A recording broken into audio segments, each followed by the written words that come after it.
Bonjour et bienvenue dans ma nouvelle vidéo, j'espère que vous allez bien, j'espère que vous avez passé également de bonnes fêtes, un bon Noël avec votre famille, vos proches, vos amis. L'année 2019 touche à sa fin, donc c'est l'heure du bilan. Mais c'est également aussi le moment de se pencher sur la nouvelle année qui arrive. C'est donc le moment des vœux pour l'année 2020. Dans cette vidéo, le Seigneur m'a inspiré le psaume 91 qui porte le titre de protection pleinement suffisante de Dieu. Donc c'est l'objet de ma vidéo aujourd'hui, c'est comment rester sous la protection de Dieu pour cette année 2020. On va pas lire tout le psaume 91, mais on va simplement s'attarder sur des points qui me semblent importants pour qu'on passe une année dans la confiance et dans la sérénité avec le Seigneur. Mais avant toute chose, j'aimerais vous rappeler que tout le monde subit les circonstances de la vie, que l'on soit chrétien ou pas.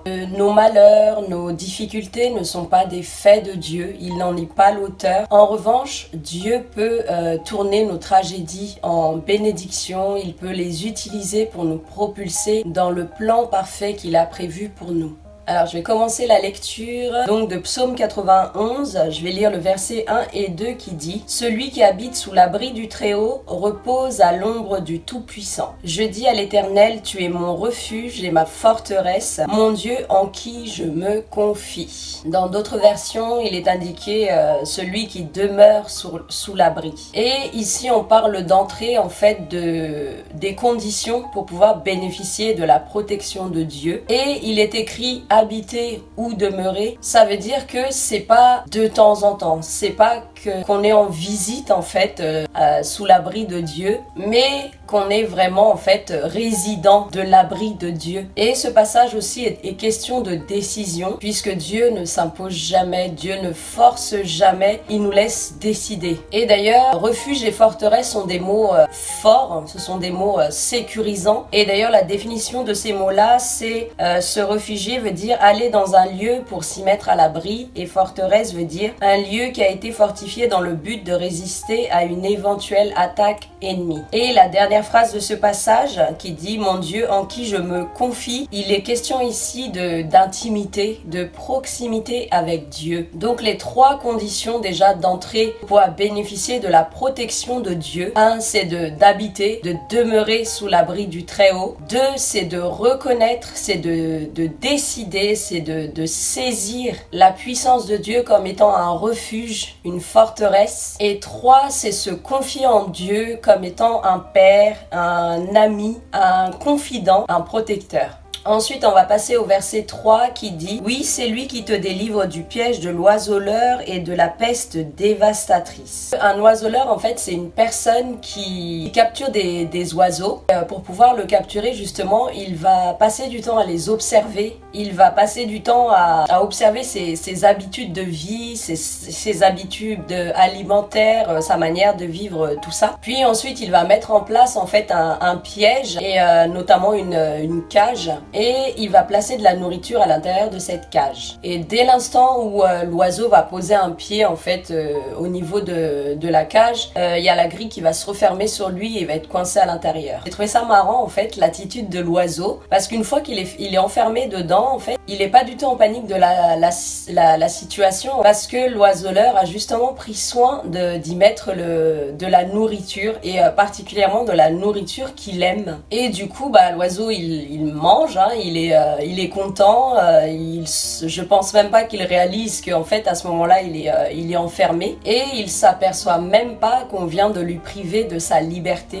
Et cette image-là, en fait, c'est exactement la manière dont procède l'ennemi avec nous. C'est-à-dire qu'il nous observe, il regarde nos petites habitudes, il repère en fait notre point fort et notre point faible. Et notre point fort, c'est bien entendu notre relation avec Dieu, puisque c'est dans cette relation que nous avons la protection de Dieu, et tant qu'on est sous la protection de Dieu, en fait, il peut pas s'en prendre à nous. Et notre point faible, en fait, c'est, je sais pas, ça peut être l'argent, le bien matériel, je sais pas, quelque chose qu'on aime dans la chair, quelque chose dans le monde, en fait, qu'on aime, auquel on est attaché. Et l'ennemi va s'en servir non seulement déjà pour nous attirer, mais ensuite pour nous appâter une fois qu'on sera à l'intérieur de la cage, afin qu'on se rende pas compte justement de l'emprise en fait qu'il a sur nous et du fait de nous avoir privés, de nous avoir éloignés en fait de la présence de Dieu, de notre relation avec Dieu. Après, notre encouragement, c'est que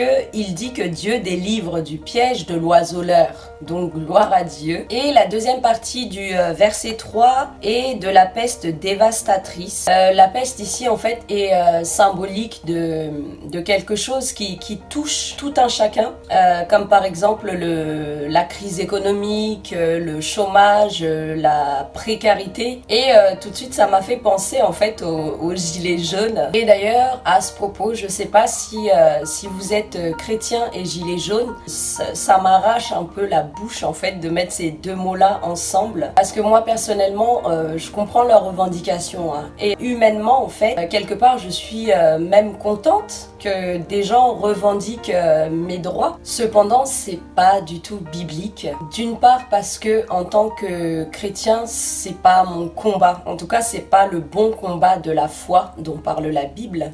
Et d'autre part, c'est une situation qui engendre des problèmes avec l'autorité qui nous gouverne. Et la Bible nous dit de respecter l'autorité, même si ce gouvernement est injuste, même si c'est, comme le disent les Gilets jaunes, c'est un président qui favorise les riches. Choisissez si vous voulez vous soumettre à Dieu face à cette peste dévastatrice, ou si vous allez suivre le mouvement en fait, si vous allez suivre le groupe, le monde, la société. Ensuite je vais pas lire parce que du psaume 91 versets 5 à 12 en fait c'est tout un énoncé de choses qui pourraient éventuellement nous arriver, et de toute façon c'est pas nouveau hein. On sait que la vie chrétienne n'est pas un long fleuve tranquille. Mais là où j'aimerais juste insister, c'est le point de la crainte, parce que ça parle de crainte hein, ce passage-là. Parce que la crainte peut nous paralyser. La crainte que des choses puissent arriver en fait peut créer en nous une certaine oppression, des angoisses. Il n'y a pas plus anti-foi en fait que la crainte.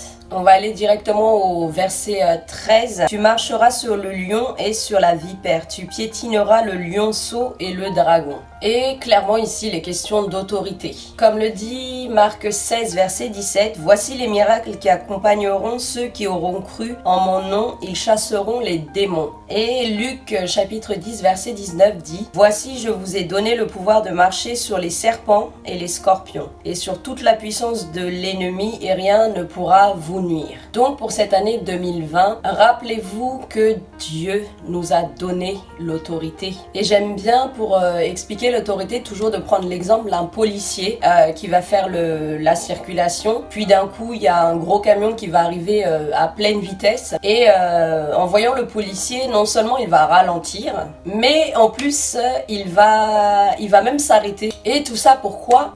Tout simplement à cause de son uniforme en fait, à cause de l'autorité qui est représentée par son uniforme, ou l'importance d'être revêtu de la puissance de Dieu face à l'ennemi. Et d'ailleurs quand on fait face à une situation, on a souvent le réflexe en fait de demander à Dieu d'agir, mais Dieu nous a déjà donné l'autorité en fait d'agir nous directement. Et pour finir, à nouveau, la parole de Dieu ne nous promet pas une année sans problème, une année sans difficulté, une année sans souffrance. Elle nous promet la délivrance si on reste attaché à Dieu. Elle nous promet la protection, et cette protection est suffisante. Je vais juste terminer avec le verset 15 et 16 qui dit « Il fera appel à moi et je lui répondrai. Je serai avec lui dans la détresse. Je le délivrerai et je l'honorerai. Je le comblerai de longs jours et je lui ferai voir mon salut. » Voilà ma prière et mon encouragement pour vous pour cette année 2020.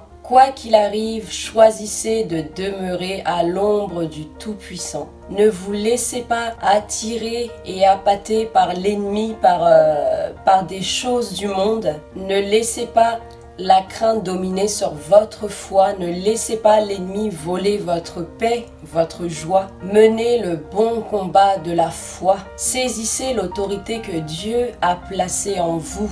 Et je vous souhaite une bonne année 2020 dans le nom puissant de notre Seigneur Jésus-Christ. Et en attendant la prochaine vidéo, prenez bien soin de vous, soyez bénis et je vous dis à très bientôt.